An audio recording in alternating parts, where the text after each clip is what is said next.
Hello and welcome to Exit Pursued by a Podcast, a theatre history podcast where we discuss all the minutiae of the theatre world.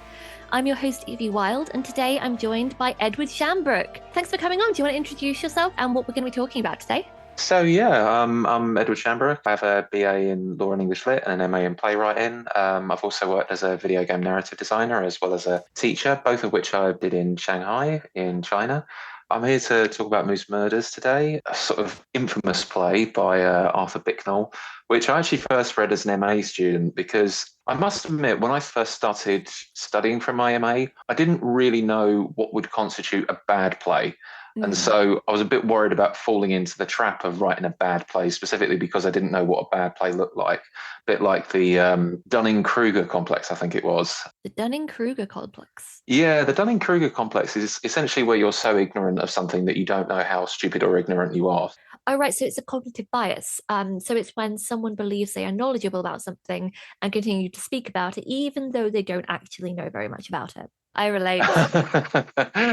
So, put it this way. If you're a really bad dancer, how would you know if you were a bad dancer if you didn't know what a good dancer or a bad dancer looked like? And it's kind of a similar story. I was worried about falling into that complex, so I ended up reading Moose Murders as a way to try and avoid that complex. I don't know how I feel about it in terms of art. It's okay to make bad art and to be a bad dancer. I think that's okay, and to just take joy in it. Not everything needs to be the pinnacle of human achievement. It certainly is. I was more worried because my MA wasn't going very well at that time. And I hadn't actually, because I did my BA in Law and English Lit. So I was sort of finding myself trying to adapt to a strong learning curve. And yeah, I just kind of thought creatively about how I could try to avoid certain traps that I've been falling into. And the more I read about Moose Murders, the more I thought, I wonder if I'm falling into any of the traps that he fell into. And honestly, sometimes I was. So that's why they're called traps. It certainly has value in that sense, despite being infamously bad. It's interesting that even bad art, as you just said, does have a certain amount of value, not least since it's something that you as an artist can learn from. And it's something, you can learn not only from your own mistakes, but you can learn from other people's. Okay, so we're going to be talking, as you say, about Moose Murders, and we'll go into the actual details of Moose Murders and what this is, what it's about, what went so disastrously wrong in a second. But first, what I want to touch on is, what is a flop? I kind of want to discuss what is the definition of one socially, academically, and how does something fall into this category? Well, very broadly, a theatrical flop is essentially a production that fails to achieve any sort of commercial success or critical acclaim. And just to clarify, we're talking about this from a mainly big-time commercial theatre business perspective. So things like financial profit and widespread critical reception are big markers of unsuccessful productions within this specific context, although I would argue that they are not the be-all and end-all by any means. Now, I think both of those are important to a certain extent. I think more focus should naturally be put on critical acclaim as a viewer. But when it comes to commercial success, there is some importance attached to that as well. Namely, the amount of commercial success that a play or a film has within the wider industry, the more impact it's going to have on that industry. So if we look at something like Ed Wood, which is widely considered one of Tim Burton's finest films, that was a commercial failure. I still love the film. But in terms of its effect on the industry, I would argue that probably had a minimal effect on the industry precisely because it was a flop. So it kind of, rightly or wrongly, it solidifies where it stands within the industry and how much of an influence it ultimately has. Interestingly, I think that your definition, I've got a few more that I'll go into in a second, but your definition kind of, it goes over critical and commercial success, but it kind of ignores entertainment value, which is a whole avenue that can have a production or a movie or a TV show succeed in a completely other vein, whether it is people just enjoy the songs, for example, or if it is enjoying something so bad it's good. There's been a real kind of resurgence of loving bad media in the past 10, 15 years. Well, case in point, ever since university, me and my friend John, who I'm happy to shout out to, we often host bad movie nights. It's precisely because watching something so indescribably bad as a group does have great entertainment value, because you can just, can I swear in this podcast? Oh yeah, absolutely. Because you can talk shit about it. So it's just, it's fantastic. We've watched all kinds of junk. My personal favorite, probably this movie called Frozen Assets, which Gene Siskel described as follows. It has one lane joke that sets up the rest. It's about a guy who is transferred from a large corporate bank to a small town bank. But what he doesn't know is, and you won't believe this, right? It's a sperm bank. Now, isn't that a scream? Dear God. And it's about as bad as it sounds. My recommendation for so bad, it's bad, but it's also so good, is Repo the Genetic Opera. I've not heard of that. What's that? Oh my God. It is a terrible, terrible musical that is kind of like gory horror. It's got Paris Hilton in it. There's a scene wow. Okay. Yeah, that's where a surgeon, like a mad surgeon, is using someone's lungs as a puppet to make them talk and sing in a song. Oh, It wow. is insane. It's bonkers. It is so much fun. It is fantastic. Oh, I'll check that one out. Do it. We saw it on a bad movie night during lockdown and immediately got it on Blu-ray. Yeah, I'll definitely check that one out. But yeah, essentially Moose Murders is that to the theatrical world. It's that sort of standard against which all other awful plays are judged against, as Frank Rich of the New York Times famously put it, otherwise known as the Butcher of Broadway, living up to his name. Yes. So, in doing a bit of research for this episode, I did find some papers stipulating that theatre histories tend to prioritise the exemplary theatre, but tend to forget about the flops. However, there are three main categories of flops, which are the noble flops, famous artists who fail, similar to Tim Burton, who makes a good film and it flops. And then it's notable because it's Tim Burton, he's failed. The next are notorious flops, which are ones that have generally had a lot of money pumped into them, and there are some really wild stories. I'm thinking specifically of, there's this book called Not Since Carrie that details a recent fascination with big mega musical flops, such as Carrie the musical and the Spider-Man musical, which I really want to talk about on this podcast at some point. Is that the one where a guy famously got stuck on a string and they had to get a broom to knock him down during a preview? It lost a ridiculous amount of money. So many injuries took place, but it's now a site of public fascination because it's flopped in such a spectacular way, in such a notorious way. This is also the category that Moose Murders falls into. Definitely. There is a third category of the average flops, and I will link this study in the show notes if you are interested, which are the average flops. And these are the ones that are dismissed and not remembered. Only about 10% of Broadway shows actually recoup their investments. So most shows will come into this category. And so there is a financial aspect to it, but if you flop so spectacularly, you have a chance of living on in a cultural zeitgeist in some way. Your name will definitely be synonymous with something, not necessarily something good, but with something. And Arthur Bicknell, again, definitely falls within that category. I mean, so much so that he was even able to write a book about his experience of making Moose Murders, which actually, from what I can make out, probably sold quite well, or certainly it was promoted quite well. Yeah, I mean, he's kind of forged something from it. It's kind of hard not to embrace it. I mean, he either had to embrace it or he'd spend the rest of his life, very down and very low, I'm sure. Well, I mean, that's the other side of that coin. There are people who have made some careers and some money off of the flops. I'm thinking mainly of The Room. Oh, Tommy Wiseau, yeah. Like, I don't know if he's accepted what people think of it or if he still thinks that people genuinely like it. I'm not entirely sure. But he has got a career and a legacy from that. There was the film just a few years ago of The Disaster Artist that was made about the whole process of it. There are some benefits if you flop in a particular way. And I suppose Moose Murders has become a bit of a cult play, so much so that it's actually Arthur Bicknell wrote about it within his book entitled Moose Murdered. Yeah, he wrote about a revival of Moose Murders, which actually ended up doing fairly well, albeit I think it was, from what I could make out, I mean, it's obviously hard to describe a production that you haven't seen, but from what I could make out, it was essentially part of a showcase or something like that.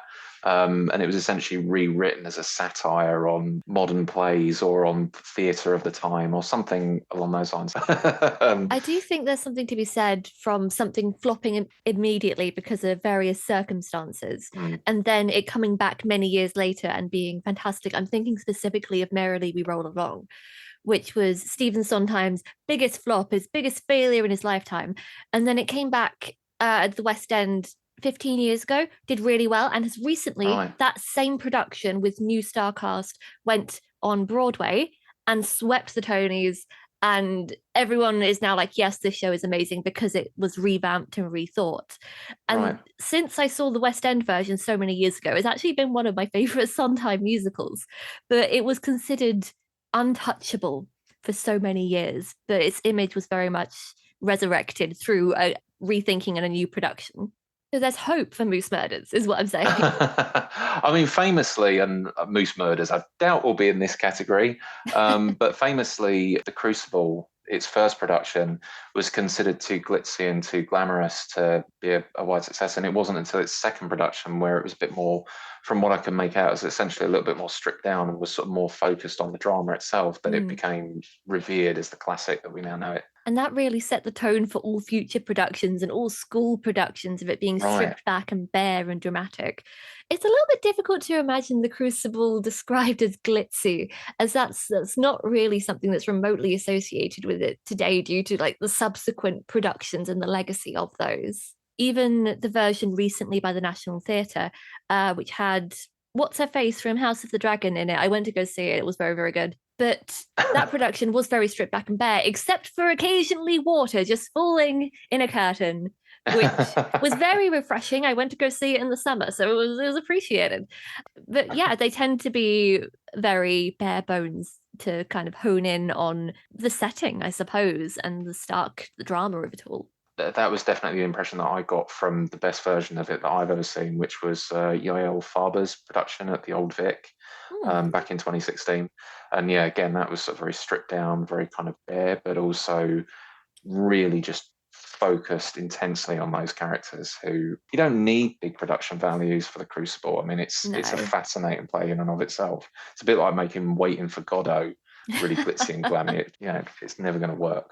So we have in mind how are we going to revamp Moose Murders, but we need to know, what is a moose murder? What is in this play and this original production that was so atrocious?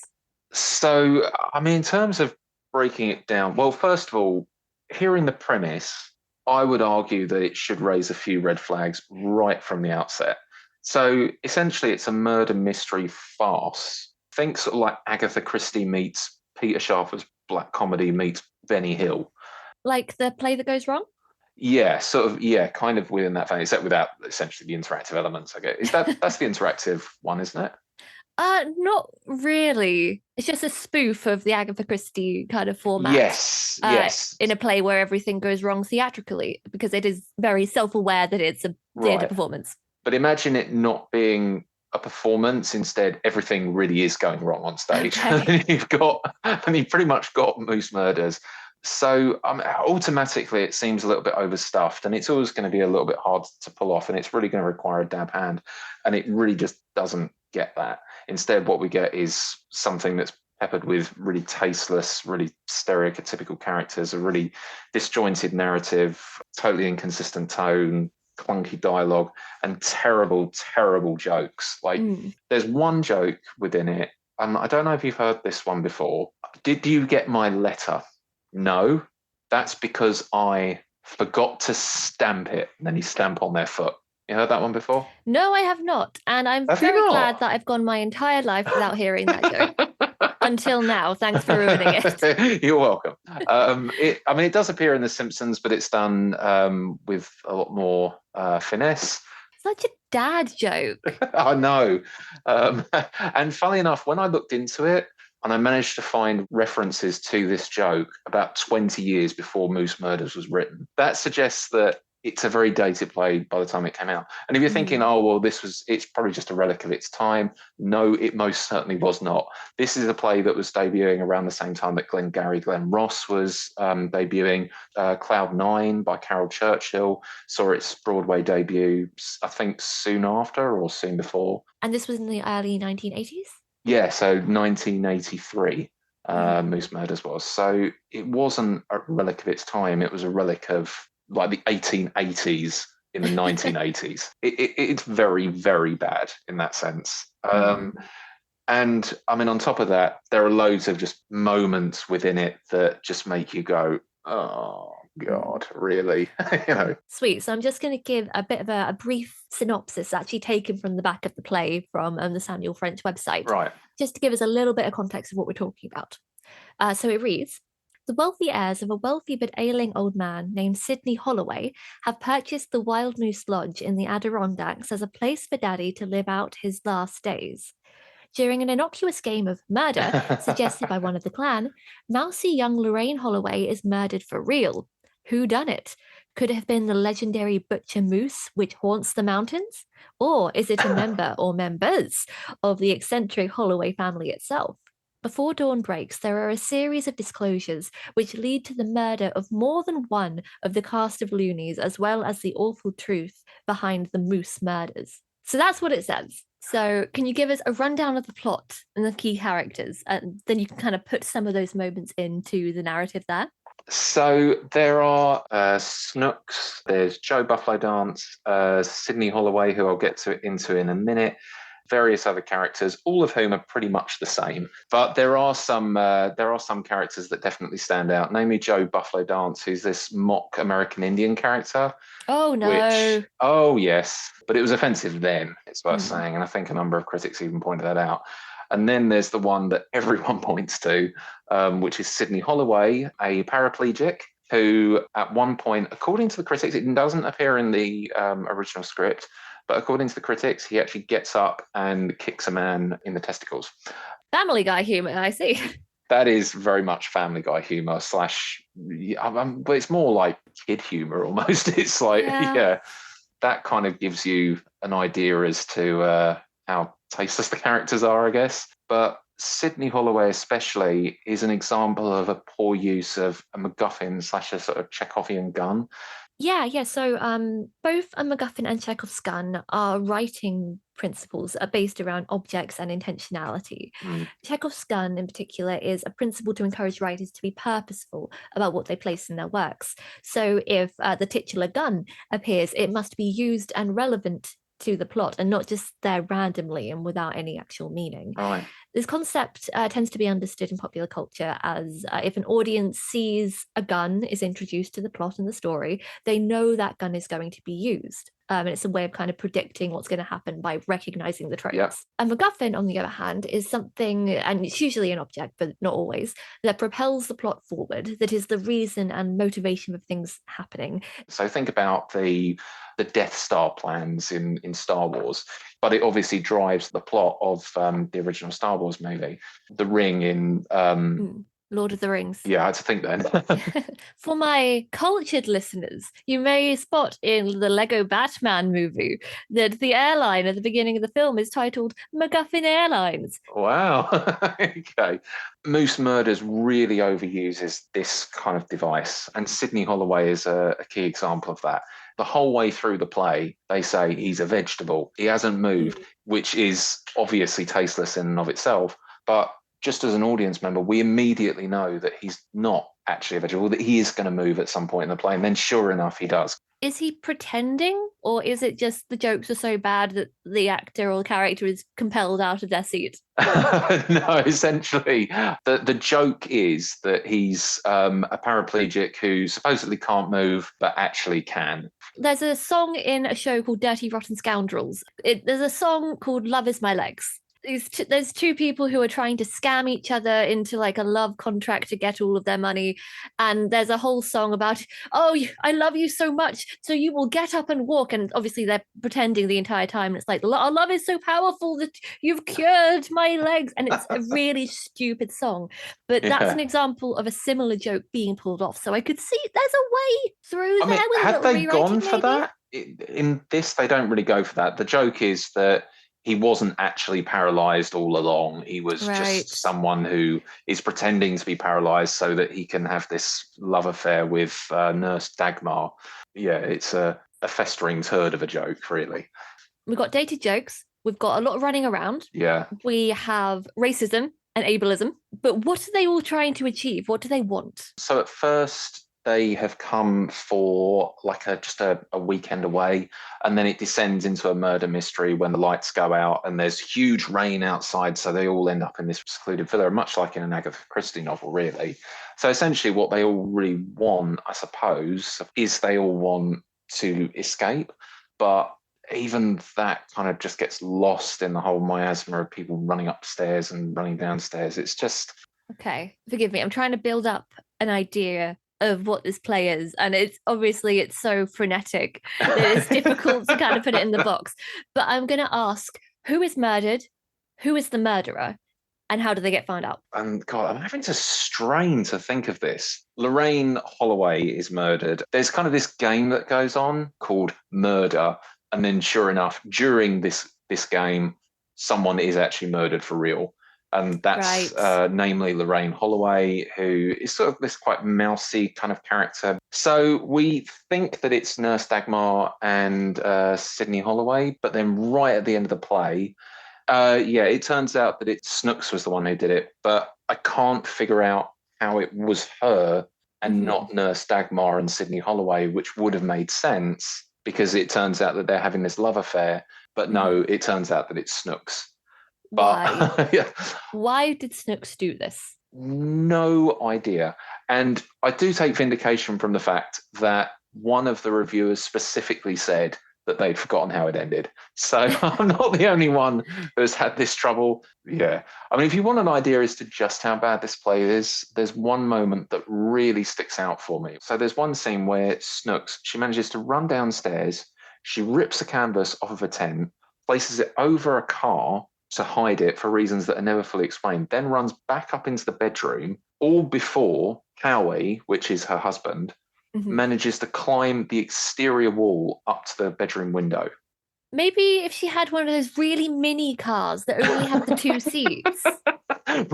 Even then, I think it'd be bloody hard. Or like one of those build it yourself cars that are just really small and only have one seat for the driver. Well, you mean like a Peel P50 or something? Maybe. I don't know the names. I clock a car. I'm like, oh, you built that yourself. That's how I do it. Yeah, I mean, maybe that could just about work. But even then, I mean, that would be stretching it. Oh, and by the way, within this, underneath the tent, you know that guy who I mentioned earlier, you know, the paraplegic? Yes. She takes it off of him and she doesn't realise that he's there. So, yeah, he's been left outside underneath a tent. Oh. That she then rips the canvas off of. Okay, how is this all being shown on stage is my question. We're just told it. We're just told that she manages to do it. She just comes back and says, oh, yeah, I just went downstairs and ripped the canvas off. Listen, I know that Chekhov liked to have his action off stage. That's not an invitation to have all of your action off stage in a farcical comedy. Right, exactly. The farce is the thing. Yes. And so, but yeah, I mean, on top of all of this, and I was going to come into this separately, there were then production issues. And yes. Arthur Bicknell goes into this in his book. And I mean, if you've got a bad script on top of a bad production, that's always going to be a disaster. It's said within the book that John Roach was the director, and vision for it was just so chaotic that he never really sort of managed to get a cohesive vision for the production. And actually that's something that was already ascribed to the writer anyway. So you've got a director and a writer, both of whom are kind of flying blind here. Scenes were then said to have felt disjointed and poorly paced. This is ultimately something that Arthur Bicknell blamed Eve Arden for. Now, I personally think if you're blaming one actress for all the pacing issues that are there, that might be fair in some sense, but also you've got to hold your feet to the fire a little bit. Yeah, theatre is a highly collaborative art form. So when things go very, very wrong, as it did in this case, it's rarely the fault of a single person. It can be tempting to point the finger in these situations, but it is ultimately, I think, a little bit unfair and distasteful that the writer and the director both would blame it on one actor when there was probably more issues at play than just a single performance. Even if one actor in particular is maybe not performing the way the director wants or is difficult to work with, not taking direction, that doesn't take away the agency and responsibility from the rest of the creative team, even if the actor is being a bit difficult, which can you clarify if that was the case here? Now, to be fair, that did happen quite a lot, and she was said to be quite difficult.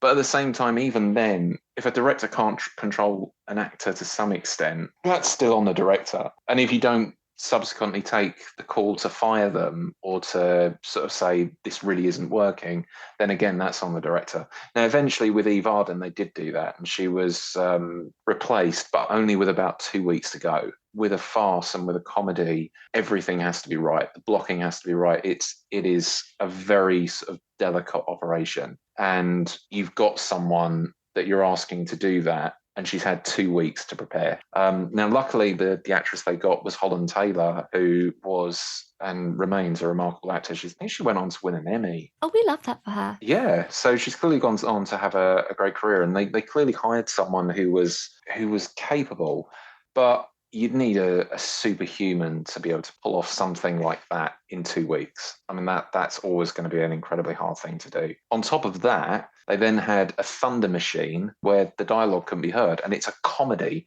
You can't hear the lines in a comedy. Just use a metal sheet, my dudes. They've been doing it since the 1400s. And again, this is another thing with, if you're going to have this really sort of overly elaborate production, and this is maybe something that links it to Spider-Man Turn Off the Dark. I mean, as you'll probably hear in a later podcast, I mean, if you're going to do something really elaborate, again, you need the time to do it. And B, it kind of needs to fit within the context of what it is you're actually trying to do. And it doesn't really here. So we've talked about why the play itself may not have been good. Let's talk about the funding for this, the reception, the infamous previews that came about.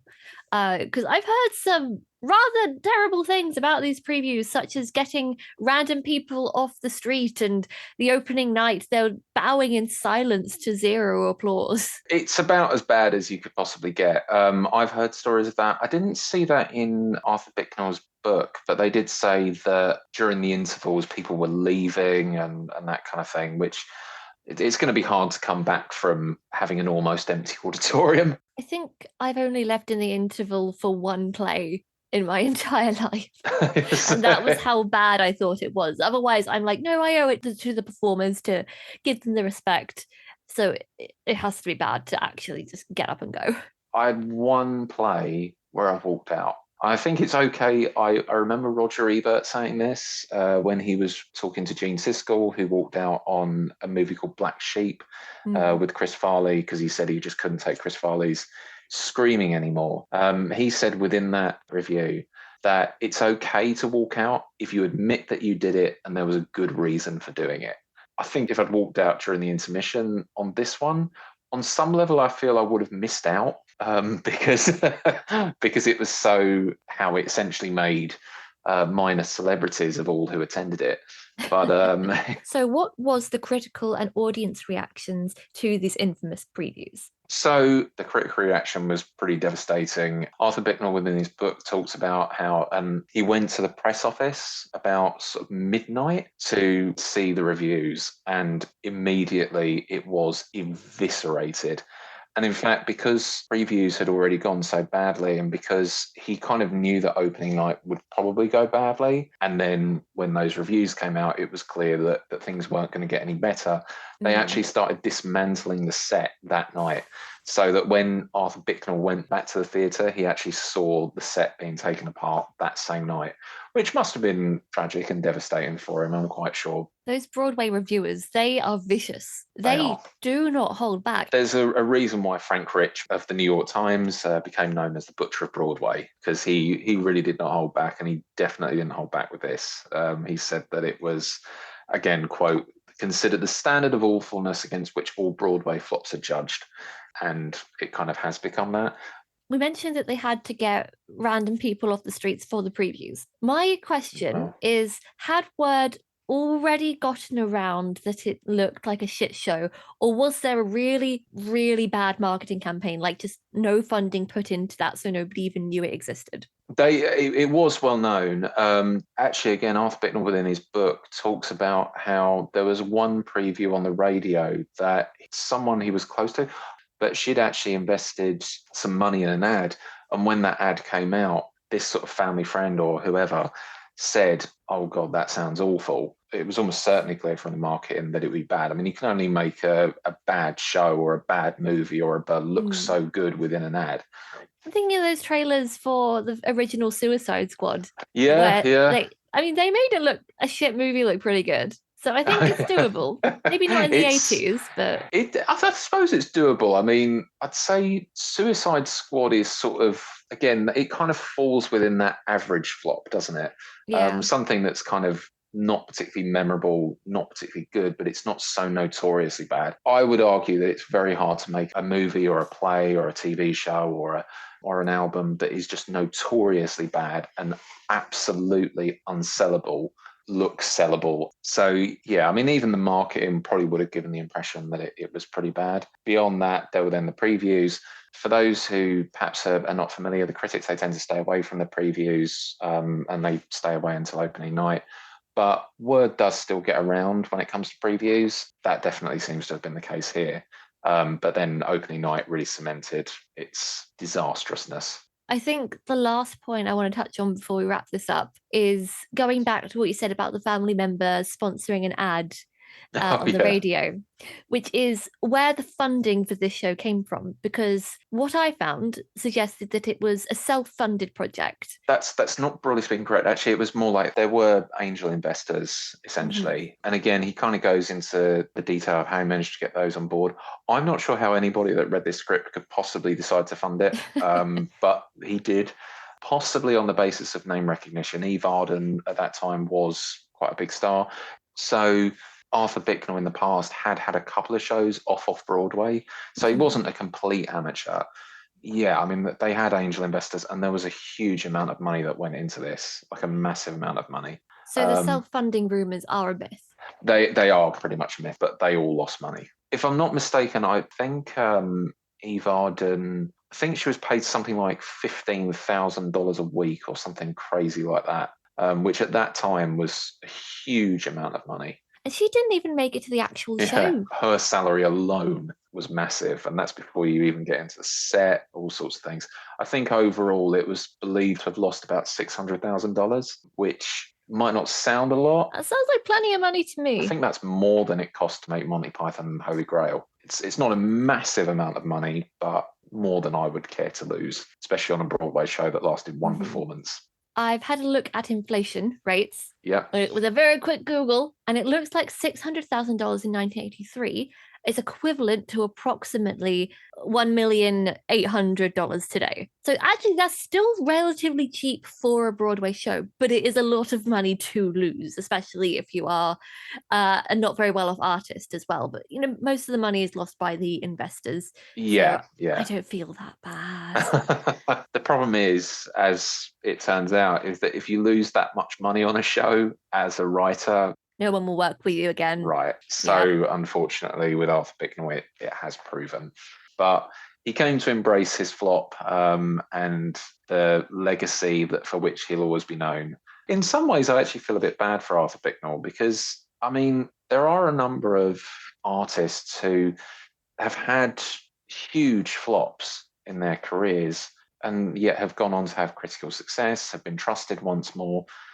I feel like had this happened later in his career, after he'd made another play, he probably wouldn't have felt the ramifications quite as keenly as he did. He's only really felt the ramifications because unfortunately it happened right at the start of his career. Yeah, exactly. If you're going to flop, you need to flop when you've already got a name and people will come back to you. Like M. Night Shyamalan, for example. If he had done Avatar: The Last Airbender movie as like his first, second, third film, no one would touch him with a stick. Right. Or another example is Cinderella or Bad Cinderella by Andrew Lloyd Webber. But it was Andrew Lloyd Webber, so he could flop and his career is still going, unfortunately. Exactly. And the one that comes to mind with me would be somebody like Rob Reiner. He made this is Spinal Tap, Misery, When Harry Met Sally. Was that one of his? I think so. I mean, he had some truly extraordinary movies, but then I think it was in 1993, I think it was, he made a movie called North, which was absolutely savaged by the critics, most infamously by Roger Ebert and Gene Siskel, who I've just mentioned. Roger Ebert said, I hated this movie, hated every simpering, stupid, audience insulting moment of it, and then he went on from there. But the movie that he made after that was The American President, which received great critical acclaim and, in fact, was even listed by the American Film Institute as one of America's greatest love stories. And he was given a lot of money to do it. He was given $62 million to make that movie. So that clearly suggests that he was able to come back from North in a way that Arthur Bicknell sadly was never able to with Moose Murders, which, I find sad and unfortunate and perhaps unfair, really. I think had he been given a second chance, chances are he probably would have made something a lot better. Absolutely. I think the lesson is, if we go back to the categories of flops that we talked about in the beginning, average flops are ignored. Notorious flops are a stain on your career if you're not further enough along for them to come noble flops, where you already have a name. There is a certain group of people who it is safe to flop for, and that group is quite small as it is. I guess such is the industry, I guess. I mean, at the end of the day, if you can justify an investor taking a chance on you, even despite having had a flop, then chances are you're going to go on to continue to be successful. But if your only legacy up to that point is a flop, then you might struggle slightly. That's a bit of a depressing note to end it on, I know. But honestly, maybe he didn't find his genre. Maybe he would have been amazing as a thriller writer. Well, I mean, funnily enough, from what I can make out, and I looked into it, some of his off-Broadway stuff, so his sort of smaller productions, had actually sort of fared pretty well with the critics. Not to the point where they were considered classics, maybe. Were they comedies as well? One was a drama, and I believe another one was a comedy. I forget the names of them. Yeah, they were relatively successful in a sense. But, you might well have been capable of being given another chance. I suppose the lesson for investors is maybe be willing to take a chance on people who've made mistakes in their career, which is pretty much everyone, let's face it. And the lesson for playwrights, as you say, is maybe start small, I suppose. Yes. Especially if you're getting your big break. Yes, and my lesson is go and see more indie theatre. And I would always advise people, again, if you can test your premise or you can test a scenario, always do. Listen to the people around you.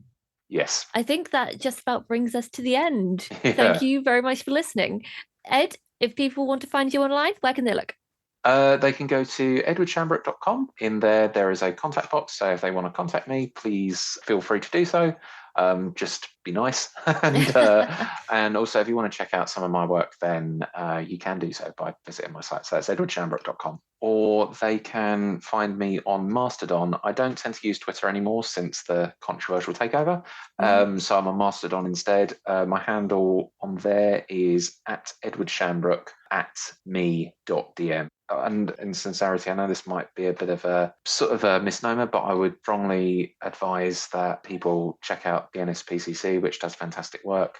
I also happen to be, and this is a strange one, I happen to be a passionate Esperantist. So if you're unfamiliar with it yet curious, I'd urge you to look into that, or better yet, try and learn it. Thank you once again to Ed for coming on. You can follow us on the platform formerly known as Twitter @EPB_pod. If you have any comments or would like to join the discussion, please do interact with us on there or by leaving a much appreciated like or comment on our YouTube channel. As ever, all information sources and references, as well as some further reading should you be interested, can be found in the show notes. Thank you again for listening. We usually upload every other Sunday afternoon, though this is sometimes disrupted, so the best way to be informed about when we post new episodes is by subscribing to us on Apple Podcasts, YouTube Podcasts, or Podbean. That's all for today. Have a good one. Bye!